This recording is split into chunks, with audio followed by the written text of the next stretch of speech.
My name is Garrett Mitchell, and I'm 22 years old. Standing in my cap and gown, watching my mother frantically asking the dean about my whereabouts while my father and brother awkwardly shifted behind her, I felt 4 years of sacrifice finally pay off. They never thought I could make it alone after they chose to fund my brother's truck instead of my education. The looks on their faces when they realized the top graduate they were searching for was their own son, priceless. Before I tell you how I got here, drop a comment letting me know where you're watching from, and hit subscribe if you've ever had to make it on your own too. I grew up in a modest neighborhood in suburban Detroit, Michigan. My parents, Robert and Diane Mitchell, weren't poor by any means, but they weren't wealthy either. Dad worked as a shift supervisor at an automotive plant, and Mom was an administrative assistant at a local insurance office. We lived comfortably in a 3-bedroom ranch house with a small yard, typical middle-class American life. My brother Wesley came along 2 years after me. From the beginning, there was a clear difference in how our parents treated us. When I was 7 and asked for baseball equipment, I got a used glove from a garage sale. When Wesley turned 7, he received a complete set of brand new gear, including a custom bat with his name engraved on it. Wesley needs the confidence boost, Mom explained when she saw my confused expression. This pattern repeated throughout our childhood. At my piano recitals, my parents would often arrive late and leave early, claiming work obligations. For Wesley's football games, they never missed a minute, even rearranging work schedules to attend every scrimmage. Dad built Wesley a trophy shelf when he was 10. Despite the fact that most of his trophies were participation awards, my academic certificates stayed in a folder under my bed. The discipline disparity was perhaps the most glaring. If I came home 10 minutes after curfew, I'd be grounded for a week. Wesley could stroll in an hour late with a shrug and a half-hearted excuse, and Mom would just warm up his dinner. "Your brother struggles with time management," Dad would tell me. "You're more responsible naturally." Despite the obvious favoritism, I channeled my frustration into academics. By freshman year of high school, I was taking advanced classes while Wesley struggled to maintain AC average. My parents' explanation evolved. "Wesley needs more support because school is harder for him. You're naturally gifted." I became fiercely self-reliant out of necessity. When I needed a graphing calculator for AP Calculus, I mowed lawns for 2 months to save up. When Wesley needed an expensive gaming system to help with his social skills, it appeared under the Christmas tree with no questions asked. Mrs. Kendall, my AP Literature teacher, was the first adult who seemed to recognize what was happening. After class one day during junior year, she asked me to stay behind. "Garrett, your essay on family dynamics and death of a salesman was remarkably insightful," she said, studying me carefully. "Some of your observations seemed personal." I remember shrugging uncomfortably. "I just understood the material." "You have extraordinary potential," she continued. "Have you thought about college applications yet?" That conversation sparked something in me. For the first time, someone was investing in my future. Mrs. Kendall helped me research universities, edit application essays, and prepare for the SAT. With her guidance, I graduated as valedictorian with a 4.0 GPA and solid test scores. The acceptance letters started arriving in spring of senior year. Northeastern University, my dream school for engineering, offered me a partial scholarship covering about 60% of the costs. It was my ticket out, but even with the scholarship, I would need significant financial assistance. I remember staring at the acceptance package, calculating the remaining costs. Tuition, housing, books, and living expenses would still require about $15,000 per year after the scholarship. My lawn mowing money and part-time job at the hardware store had given me some savings, but nowhere near enough. For the first time in years, I would need to ask my parents for help. That night, I rehearsed the conversation in my head. I had the numbers prepared, the scholarship letter ready, and a plan to contribute from my own savings. All I needed was their support to make up the difference. With their combined incomes, it would be challenging but not impossible, especially since they'd always talked about having a college fund for us kids. Little did I know that this conversation would change the course of my life forever. The following Friday, Mom made her special lasagna, a dish usually reserved for celebrations. I figured it was the perfect opportunity to discuss my college plans. The four of us sat around the kitchen table, the same one we'd had since I was 5. With its familiar burn mark where Dad had once set down a hot pan. "So," I began after dinner was served, "I got some good news. Northeastern accepted me with a partial scholarship." "That's nice." "Honey," Mom said, passing the garlic bread to Wesley. "Wesley, tell Dad about your new job interview." I cleared my throat. Actually, I wanted to talk about the financial aspects. Even with the scholarship, there's still a gap of about $15,000 per year. Dad took a long sip of his beer before responding. "That's a lot of money, Garrett."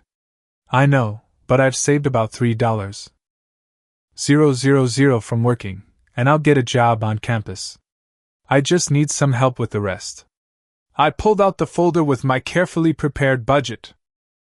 "Here's the breakdown of costs and my contribution plan." My mother barely glanced at the papers. I noticed her exchange a look with Dad. "Honey," she said, her voice taking on that syrupy tone she used when saying no to something, "we're just not in a position to help right now. Your father's plan has been cutting back hours. And my office is talking about downsizing." This was news to me. They'd never mentioned financial struggles before. "But what about the college fund? You always said you were saving for our education." I tried to keep the desperation out of my voice. Dad shifted uncomfortably in his chair. "That money's mostly gone, son. Medical bills. House repairs, you know how it is." Wesley continued eating, seemingly uninterested in the conversation that was crushing my future plans. "What about loans?" I asked. "Could you co-sign for me? With my grades, I'll get a good job after graduation and pay them back quickly." "We can't risk taking on that kind of debt at our age," Dad said firmly. "We're thinking about retirement now. Maybe consider a state school? Or community college first?" The suggestion felt like a slap. After years of perfect grades and sacrifice, they were suggesting I lower my ambitions because they couldn't afford to help. "I've worked so hard for this," I said quietly. Mom reached over and patted my hand. "We know you have, sweetie. And we're very proud. But sometimes we have to be practical. Northeastern will still be there if you want to transfer after 2 years at community college." The conversation shifted to Wesley's job prospect at his friend's father's construction company. I sat silently, my lasagna growing cold, as they enthusiastically discussed the great opportunity it represented for my brother's future. That night, I lay in bed staring at the ceiling, calculator in hand, running numbers over and over. Even with maximum federal loans, I'd still fall short. I researched private loans until 2 a.m., but without a co-signer, the interest rates were predatory. The next day, I called my best friend Marcus. "It's messed up, man," he said after I explained the situation. "They always find money for Wesley's stuff. They said they're having financial problems," I replied, trying to be fair despite my disappointment. Marcus scoffed. "Yeah, right.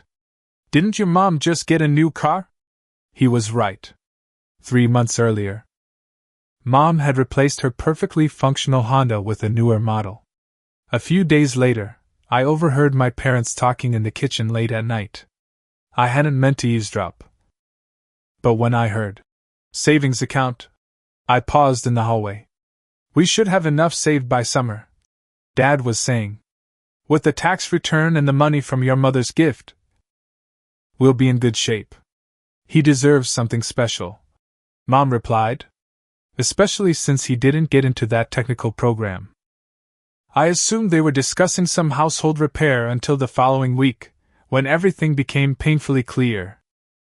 It was a Saturday morning when I heard the rumble of a diesel engine in our driveway. Looking out my bedroom window, I saw a brand new Ford F-150 truck, midnight blue with chrome detailing, pulling up. Dad was driving, with Mom in the passenger seat, both grinning widely. I walked outside just as Wesley emerged from the house, looking confused until Dad tossed him a set of keys. "Surprise!" Mom exclaimed. "It's yours!" Wesley's face lit up as he circled the gleaming vehicle. "No way! Are you serious? You need reliable transportation for your future," Dad said, clapping him on the shoulder. "Can't have you showing up to work in some beater." I stood frozen on the porch, watching the scene unfold like I was separated from it by glass.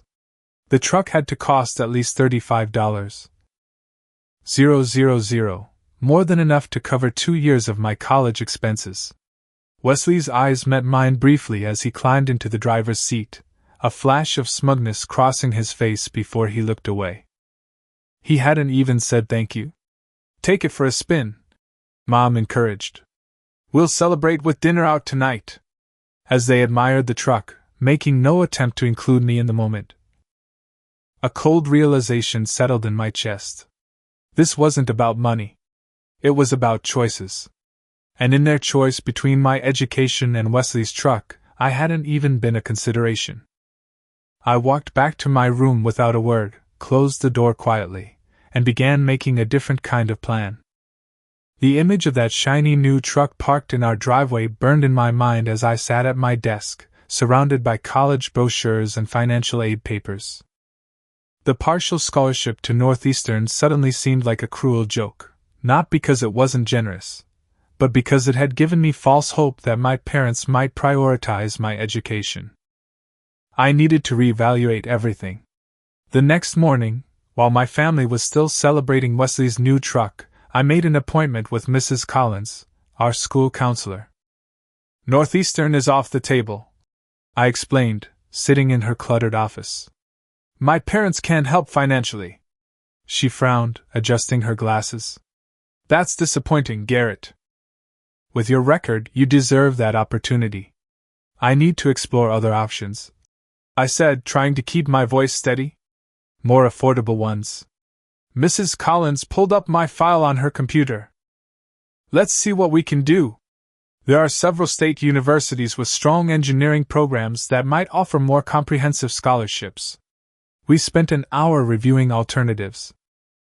State University, about 3 hours from home, had a respected engineering program and offered merit scholarships that could cover nearly all tuition for students with my GPA. It wasn't Northeastern, but it was a solid option. "The application deadline is in 2 weeks," Mrs. Collins noted. "You'd need to move quickly." I left her office with a new plan forming. That afternoon, I visited Mrs. Kendall to get her advice. "State has an excellent engineering faculty," she confirmed after I explained my situation. "Professor Thompson, the department chair, is an old colleague of mine." I could put in a good word. "Would you?" I asked, feeling a flicker of hope for the first time in days. "Of course," she said, her expression softening. "Garrett, I sense there's more going on than you're telling me." I hesitated before confiding in her about the truck situation. She listened without interrupting, her face growing increasingly concerned. "I see," she said when I finished. "And you're certain they understood what this opportunity meant to you?" "I made it very clear," I replied. "It was never about the money." Mrs. Kendall nodded thoughtfully. "Then perhaps this is an opportunity of a different kind, a chance to prove your independence. I'll contact Professor Thompson today." True to her word, Mrs. Kendall made the call. A week later, I received an email from State University offering me a scholarship that would cover 90% of tuition and fees. I would still need to pay for housing and books, but with my savings and a part-time job, it was doable. I made my decision that night. I would accept the scholarship and leave home, not just for college, but permanently. Financial independence would mean real independence. The next day, I visited the local credit union and opened my own bank account, transferring my savings from the joint account my parents had helped me set up years ago. I arranged for my final paychecks from the hardware store to be direct deposited into the new account. I called State University's housing office and secured a spot in a shared apartment with 3 other students. It was cheaper than the dorms. I accepted the scholarship offer online and completed all the necessary paperwork without mentioning anything to my parents. Marcus was the only person I told about my plans. "You're just going to leave?" he asked, looking shocked. "Without telling them?" "I'll leave a note," I said. "But I need to do this on my terms." "That's cold, man." Marcus shook his head. "But after that truck thing, I get it." Over the next few weeks, I gradually packed my essential belongings into boxes that I stored in Marcus's garage. I donated clothes I wouldn't need and sold some electronics online for extra cash. I worked extra shifts at the hardware store, building up my financial cushion for the transition. At home, I maintained a normal routine. I answered questions about my plans vaguely, mentioning community college as a possibility. My parents seemed relieved that I'd come around to the practical solution and stopped asking questions. The week before my planned departure, we had a family dinner where the conversation centered entirely around Wesley's new job and his bright future in construction. No one asked about my plans or aspirations. "Wesley might even make foreman in a few years," Dad said proudly. "The starting pay is already better than what most college graduates make these days." I nodded and smiled at appropriate intervals while finalizing my exit strategy in my head. The night before leaving, I wrote a brief note explaining my decision. "Mom and Dad, I've accepted a scholarship to State University's engineering program. By the time you read this, I'll be moved into my apartment and starting orientation. I've arranged everything myself, including finances. Please don't worry about contributing. I understand there are other priorities for the family funds. I'll be in touch when I'm settled. Garrett." I placed the note on my neatly made bed, took one last look at the room where I'd grown up, and closed the door. At 5:30 the next morning, while the house was still quiet, I loaded my remaining bags into Marcus's car. He had agreed to drive me to the bus station. "You sure about this?" he asked as I took a final look at my childhood home. "Absolutely," I replied, turning away from the house where Wesley's new truck gleamed in the driveway. "It's time." As the bus pulled away from the station, I felt something unexpected, not sadness or anger, but relief. For the first time in my life, I was completely on my own, and there was a strange power in that knowledge. The bus arrived at State University's campus just after noon.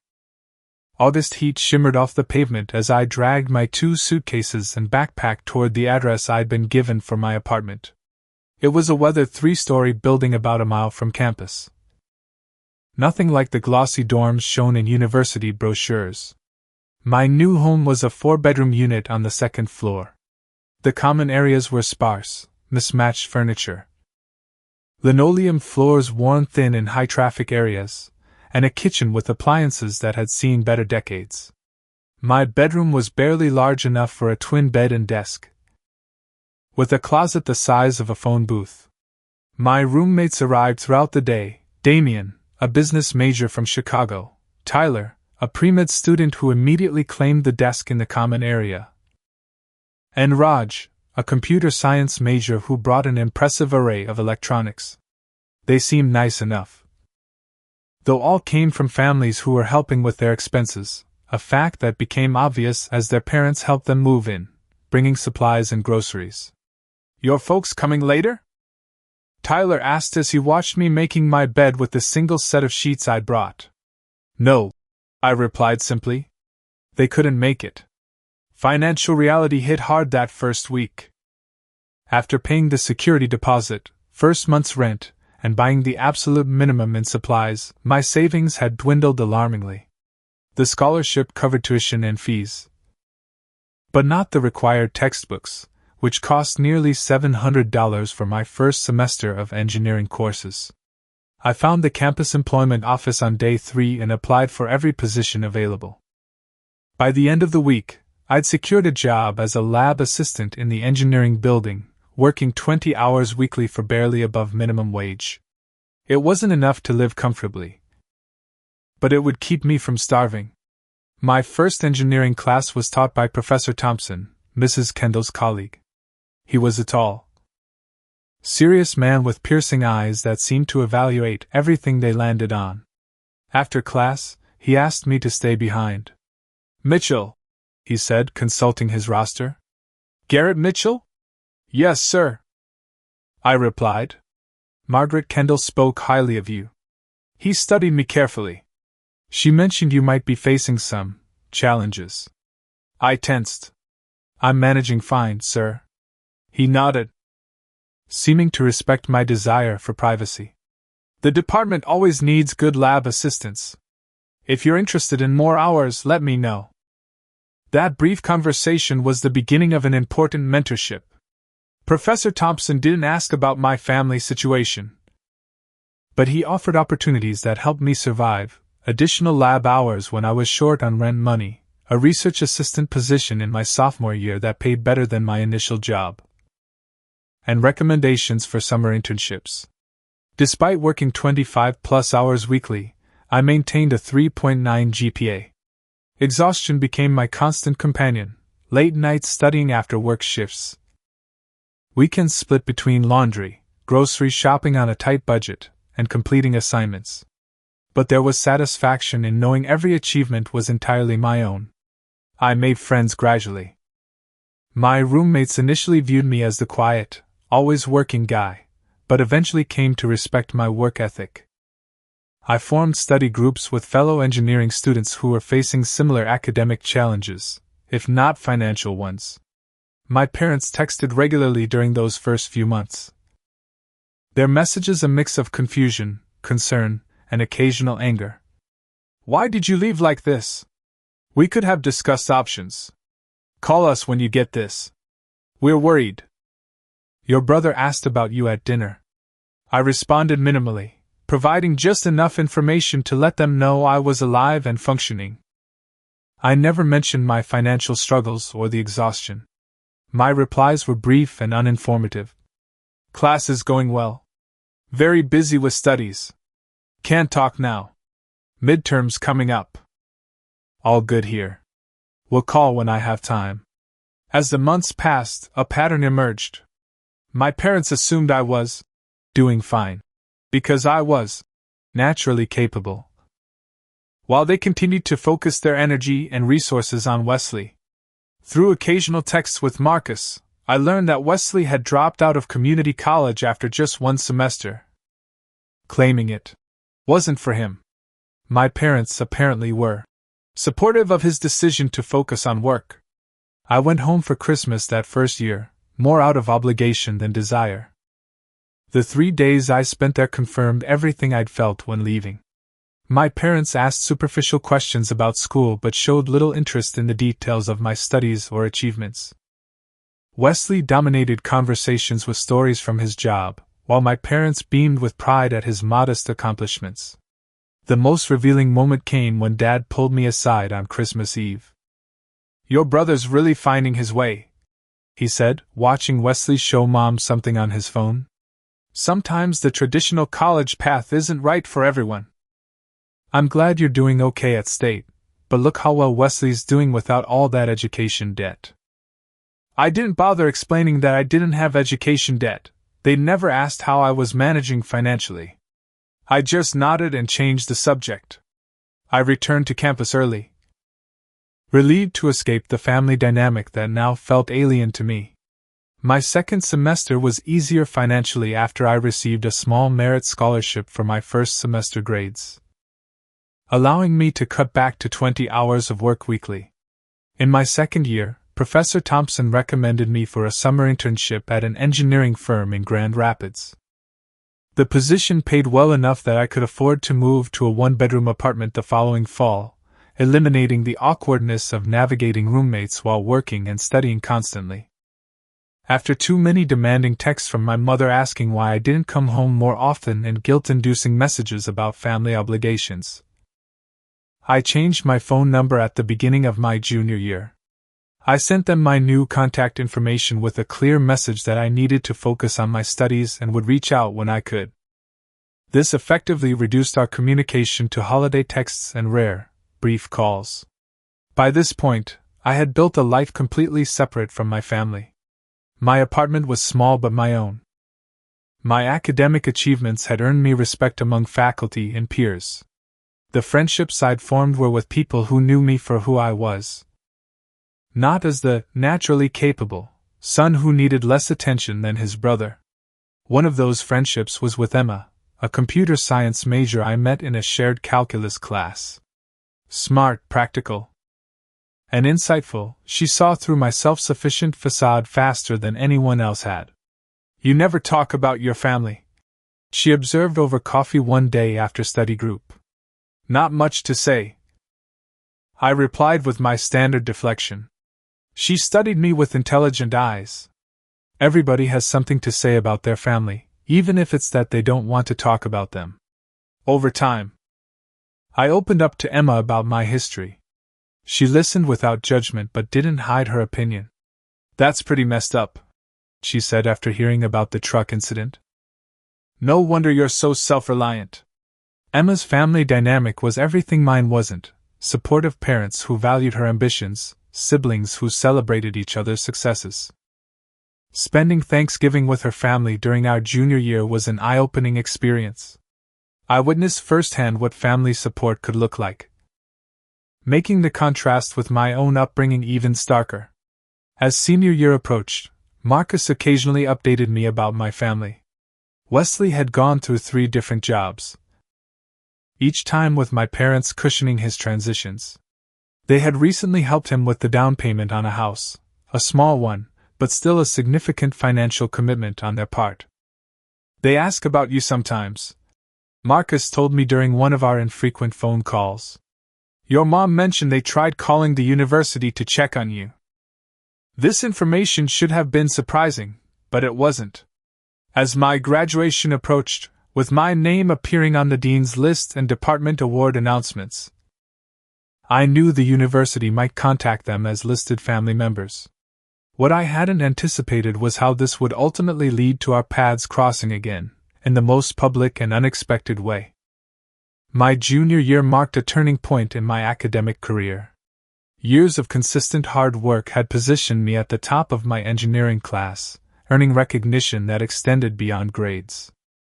The Department of Mechanical Engineering selected me for their annual Excellence Award, which came with a small stipend and, more importantly, recognition at the university level.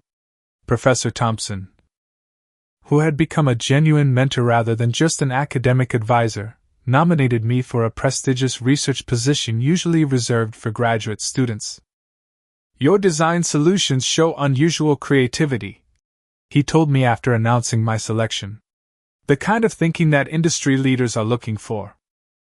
The research position focused on optimizing mechanical systems for renewable energy applications, fascinating work that aligned perfectly with my career interests. It also paid significantly better than my lab assistant job, allowing me to build a modest financial cushion for the first time since leaving home. My relationship with Emma had grown into something meaningful. Unlike previous casual dating experiences, this connection felt substantial. Emma's brilliance in computer science complemented my mechanical focus, and we often collaborated on interdisciplinary projects, strengthening both our relationship and professional skills. "We're good together," she observed one evening as we debugged code for a shared project. "My software, your hardware. Perfect integration." Her healthy family dynamic continued to provide a stark contrast to my own experience. When her parents visited campus, they took genuine interest in my projects and achievements, asking thoughtful questions and offering encouragement. "They've practically adopted you," Emma joked after one visit. But beneath her teasing, we both recognized the truth. I was experiencing healthy family support for the first time. During spring break of junior year, instead of the traditional beach trip. I participated in an industry conference with Professor Thompson. There, I presented our research findings to a room of professionals and academics. My presentation caught the attention of several company representatives, including James Harrington, lead engineer at Vertex Systems, one of the top firms in sustainable technology design. "Your approach to the cooling system redesign is innovative," Harrington commented after my presentation. "We're always looking for fresh perspectives. Are you considering options after graduation?" That brief conversation led to an invitation to apply for Vertex's highly competitive summer internship program. With Professor Thompson's recommendation, I secured one of only 5 positions nationwide. The summer at Vertex's headquarters in Chicago transformed my professional trajectory. Working alongside established engineers on cutting-edge projects, I absorbed knowledge that went beyond classroom theory. My assigned mentor, Dr. Lydia Chin, pushed me to think beyond conventional solutions. "The textbook answer is rarely the optimal one," she advised during one challenging project. "Question everything, then question your questions." By the end of summer, my work on optimizing material usage in solar panel mounting systems had saved the company a projected 8% in manufacturing costs when implemented. The day before my internship concluded, Harrington called me into his office. "We don't typically do this," he began, "but we'd like to offer you a position now, contingent on your graduation, with a signing bonus." The offer letter he slid across the desk detailed a starting salary nearly double what most of my classmates could expect, along with a significant signing bonus to be paid upon acceptance. I tried to maintain my composure while my mind raced with the implications: complete financial security, professional recognition, and validation of every sacrifice I'd made. "Can I have a few days to consider?" I asked, trying to sound professional rather than overwhelmed. Harrington smiled. "Of course. But I should mention, we're only making this offer to one intern this year. I accepted the position before returning to campus for my senior year." The signed contract representing not just employment but vindication. The signing bonus allowed me to upgrade to a better apartment and purchase a reliable used car, modest by most standards, but significant milestones in my journey to complete independence. Senior year brought new challenges and opportunities. As one of the top students in the engineering program, I was selected to lead our senior design team in developing an innovative energy recovery system for manufacturing facilities. The project attracted attention from industry partners and faculty alike. Meanwhile, Emma had received her own impressive job offer from a tech firm in Chicago, just a 15-minute drive from Vertex's headquarters. Our future was aligning in ways neither of us had anticipated. "Seems like fate," she said when we realized how close our new workplaces would be. "Or really good planning." As graduation approached, the Dean of Engineering, Dr. Winters, requested a meeting with me. His administrative assistant mentioned it was regarding commencement ceremonies, but offered no further details. Dr. Winters' office was impressively appointed, with awards and engineering diagrams covering the walls. "Mitchell," he greeted me warmly. "Please sit down. I'll get right to the point. The faculty has selected you as this year's student speaker for the College of Engineering graduation ceremony." The honor was significant. Only one student from each college was chosen to speak, based on academic excellence and faculty recommendations. "It's a recognition of not just your academic achievements," Dr. Winters continued, "but your character and perseverance. Professor Thompson speaks very highly of your work ethic." I accepted the honor with mixed emotions. Public speaking didn't intimidate me, but the occasion would be monumental, a public declaration of my success after years of quiet struggle. As I left Dr. Winters' office, a plan began forming in my mind. That evening, I shared the news with Emma. "That's incredible," she exclaimed. "Are you going to tell your parents?" The question hung in the air between us. In nearly 4 years, I had maintained minimal contact with my family, never sharing my achievements or struggles. They knew I was still in school, but nothing about my academic standing, internships, or job offer. I think, I said slowly, it's time they saw for themselves. The next day, I visited the commencement office and requested 3 additional guest tickets for the ceremony. I addressed the envelope to my parents' home but included no note or explanation, just the tickets with the date, time, and location. As I dropped the envelope in the mail, I felt a strange sense of calm. For years ago, I had left home feeling rejected and undervalued. Now I would return on my own terms, not seeking approval or support, but simply allowing them to witness what I had accomplished entirely on my own. The stage was set for a graduation day that would prove more momentous than anyone in my family could have anticipated. Graduation morning dawned clear and bright, May sunshine illuminating the historic campus buildings and turning the central quad into a postcard-perfect scene. From my apartment window, I watched early visitors navigating campus with maps and cameras, searching for ceremony locations and photo opportunities. Emma arrived at 8, already dressed in her own graduation regalia. Navy blue gown crisp against her computer science honors cords.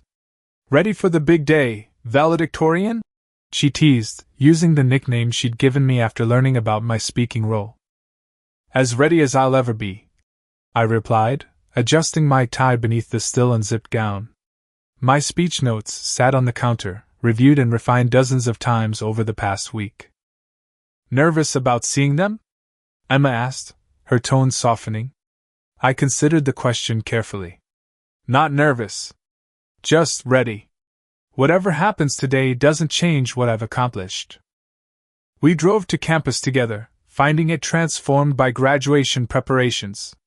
Staff directed traffic, volunteers arranged chairs in precise rows, and the stage stood ready with its formal backdrop and university seals. The engineering ceremony would take place at 11 in the Anderson Auditorium, followed by the main university commencement at 2. Behind the auditorium, faculty and student speakers gathered in a holding room. Professor Thompson found me immediately, his academic regalia more elaborate than the standard faculty gown. "Mitchell," he greeted me with a firm handshake. "Today's your day. Enjoy every minute of it." "Thank you, sir," I replied. "For everything." His expression softened briefly. "You did the work. I just opened a few doors." At 10:30, we received our final instructions. As student speaker, I would be seated on stage with the faculty. My speech would come after the dean's address but before the conferring of degrees. Emma squeezed my hand before finding her seat with the other graduates. From behind the stage curtain, I scanned the filling auditorium. 3 rows from the front, on the right side, I spotted them, my mother in a floral dress I didn't recognize, my father looking uncomfortable in a sport coat, and Wesley beside them, scrolling through his phone. They had actually come. The ceremony began precisely at 11 with the traditional processional. As faculty and honored students filed onto the stage, I focused on maintaining my composure. This moment represented everything I had worked for, recognition earned through merit and perseverance, not family connection or support. Dean Winters delivered his address, speaking about innovation and the future of engineering. I listened attentively while continuing to observe my family from my peripheral vision. They appeared confused, glancing at their programs and whispering to each other occasionally. They hadn't connected the dots yet.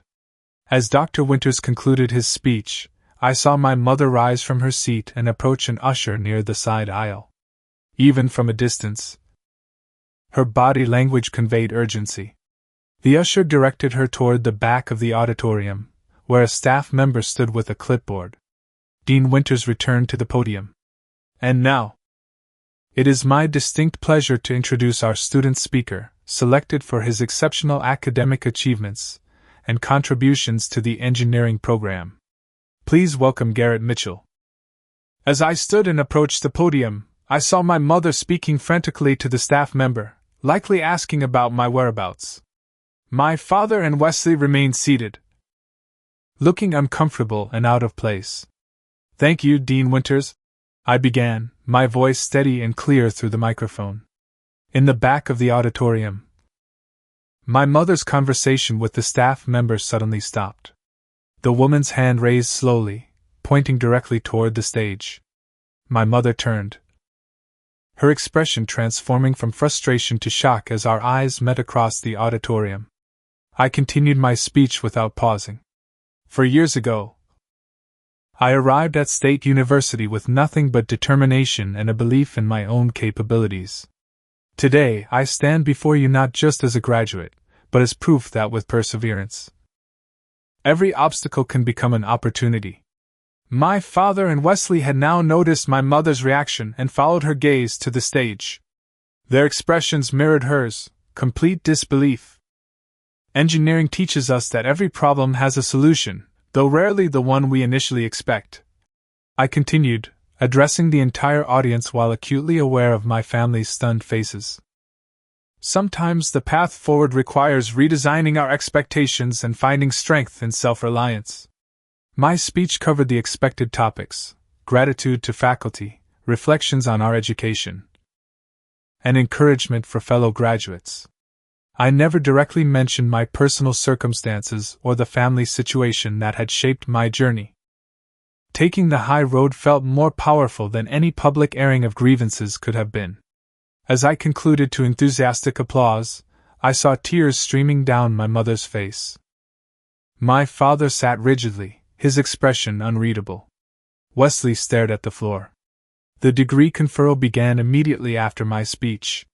When Dean Winters announced, "Garrett Mitchell, summa cum laude," with departmental honors, the audience's applause was punctuated by Professor Thompson's proud smile as he placed the honor cords around my neck.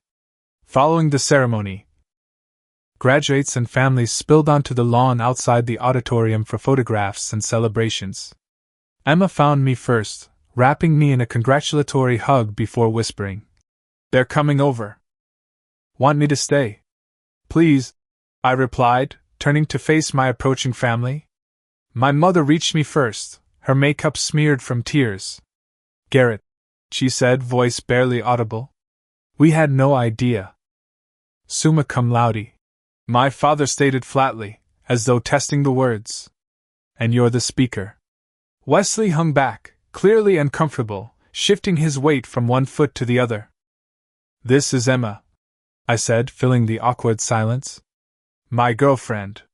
She graduated today in computer science." "It's nice to meet you," Emma said with practiced politeness. "How did you do all this?" my mother asked, gesturing vaguely at my honors cords and the stage behind us. "We thought you were just getting by."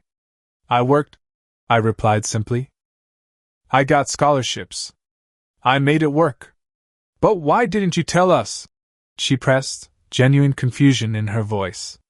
"Would it have mattered?" The question wasn't accusatory, just honest. My father cleared his throat. "We always knew you were capable, but this is beyond what we expected." Wesley finally spoke up. "Congrats, bro. That's pretty impressive." Their reactions confirmed what I had suspected all along. They had never doubted my abilities, just my importance. In their minds, I had always been the one who could manage on my own while Wesley needed their support and attention. As other families took photos around us, Professor Thompson approached our awkward circle. "Mr. and Mrs. Mitchell," he said, extending his hand. "I'm Professor Thompson, Garrett's advisor. Your son is the most promising young engineer I've worked with in 20 years of teaching. Vertex Systems certainly thinks so. They offered him a position months ago." My parents' expressions shifted again as this new information registered. "A job already?" my father asked. "With a signing bonus," Professor Thompson added with barely concealed pride. "Quite unusual for a new graduate." The conversation continued in this vein, my parents learning about my achievements from others, piecing together the success I had built without their knowledge or support. For my part, I remained calm and factual, neither highlighting their absence from my journey nor pretending it hadn't mattered. as we prepared to leave for the main commencement ceremony. My mother grabbed my arm. "Why did you send us the tickets without saying anything?" she asked. I considered my response carefully. "I wanted you to see for yourselves," I finally said. "Not just hear about it." The honest answer seemed to affect her more deeply than any accusation could have. She nodded slowly, fresh tears forming in her eyes as the full weight of what they had missed, what they had chosen to miss, settled over her. Walking away toward the main ceremony with Emma's hand in mine, I felt no triumph or vindication, just the quiet satisfaction of having written my own story, regardless of how it had begun. The weeks following graduation were a whirlwind of transitions. Emma and I secured an apartment in Chicago, centrally located between our new workplaces. We spent weekends exploring furniture stores and debating the merits of various neighborhoods for our eventual commutes. The signing bonus from Vertex covered my portion of the security deposit and furnishings, while still leaving a comfortable emergency fund. Through it all, the confrontation with my family lingered in my thoughts. After the initial shock of the graduation ceremony, we had exchanged awkward goodbyes, with promises to stay in touch. That felt hollow given our history. I wasn't sure what, if anything, would change between us. 2 weeks after graduation, as Emma and I were assembling IKEA furniture in our new living room, my phone rang with my mother's number, a rare occurrence. "Garrett," she began, her voice hesitant. "We've been doing a lot of thinking since your graduation. Your father and we wondered if we could visit you in Chicago sometime. See your new place, maybe have dinner?" The request surprised me. "I suppose that would be fine," I replied cautiously. "We're still getting settled, but maybe in a few weeks." "That would be wonderful," she said, sounding relieved. "And Garrett? We're very proud of you. I know we haven't shown it properly, but we are." The conversation left me with mixed feelings. Part of me wanted to maintain the distance I'd established, protecting the independence I'd fought so hard to achieve. Another part recognized this might be an opportunity for a more honest relationship, one based on who we actually were rather than the roles we'd fallen into during my childhood. Emma, ever insightful, noticed my contemplative mood after the call. "You don't have to decide everything today," she said. "Healing takes time, if that's even what you want." "I'm not sure what I want from them anymore," I admitted. For years, all I wanted was their support and recognition. Now that I've succeeded without it, I'm not sure where we go from here. A month later, my parents visited our Chicago apartment. The initial awkwardness gradually eased as they admired the view from our small balcony and asked genuine questions about our jobs. My father seemed particularly interested in my work at Vertex, asking technical questions that showed he'd researched the company before the visit. After dinner at a nearby restaurant, my mother finally addressed the elephant in the room. "We owe you an apology," she said, setting down her wine glass with determination. "The way we handled your college plans was wrong. Seeing you on that stage, hearing your professor talk about your accomplishments, it made us realize how much we missed by not supporting you." My father nodded, uncharacteristically subdued. "We convinced ourselves that Wesley needed the support more, that you would be fine regardless. It wasn't fair to you." "What about Wesley?" I asked. "How is he doing?" They exchanged glances. "He's struggled," my father admitted. "Lost his job at the construction company last month. The truck needs expensive repairs he can't afford." I felt no satisfaction at this news, only a vague sadness for the brother who had been set up for disappointment by the very support that was supposed to help him succeed. "We've been enabling him," my mother continued, surprising me with her self-awareness. "Making excuses, solving his problems. Seeing what you've accomplished on your own, it's made us reconsider our approach with him too." This conversation marked the beginning of a careful reconciliation. It wasn't dramatic or complete. Too much had happened for instant forgiveness, but it was a start. My parents returned to Michigan with a better understanding of the man I'd become and the life I'd built.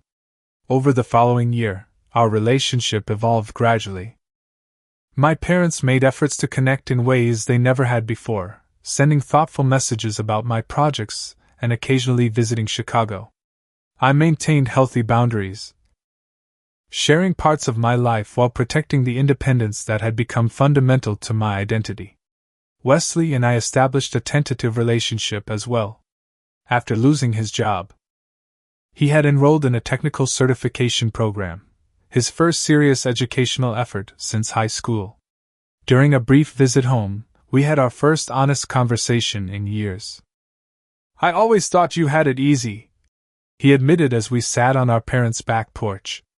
"Smart, never in trouble, everyone praising you. I never saw how hard you were working because no one made me work hard for anything.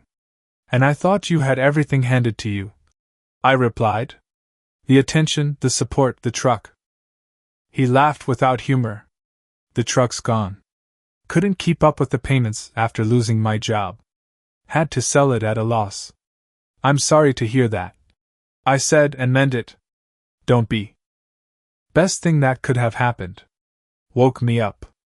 As my first year at Vertex progressed, I established myself as a valuable team member, earning a performance bonus and increased responsibilities.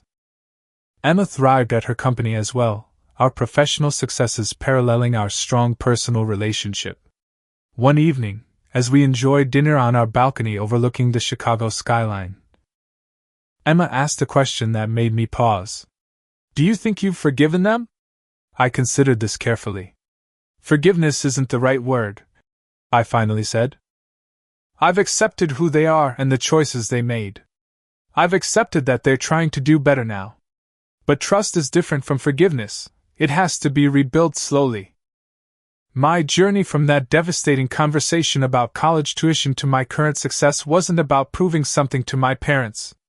Ultimately, it was about proving to myself that I could overcome any obstacle, that my worth wasn't determined by their recognition or support. The scholarship I accepted, the independence I declared by leaving without a word, the years of hard work that followed, these weren't acts of rebellion but affirmations of self-worth. Walking across that graduation stage as my mother frantically searched for me wasn't about revenge. It was the culmination of a promise I had made to myself 4 years earlier. Today, I value the relationship I'm building with my family not because I need their approval, but because I choose to include them in my life. The difference is profound. Life rarely gives us perfect resolutions to our deepest wounds. Instead, it offers opportunities for growth and understanding. My parents may never fully grasp how their choices affected me, just as I may never completely understand the reasoning behind their favoritism. But we can move forward with greater awareness and respect for each other's journeys. As I look toward the future, career advancement, possibly graduate school, and building a life with Emma, I carry with me the most valuable lesson from these challenging years. True self-worth comes not from external validation but from honoring your own potential, even when no one else does. If you've ever had to forge your own path against the odds, I hope my story resonates with you. Have you experienced family favoritism or had to make it on your own? Drop a comment below sharing your experience. Don't forget to like this video and subscribe if you found inspiration in my journey. And remember, sometimes the greatest gift we can give ourselves is the courage to walk away and build something better. Thank you for listening to my story.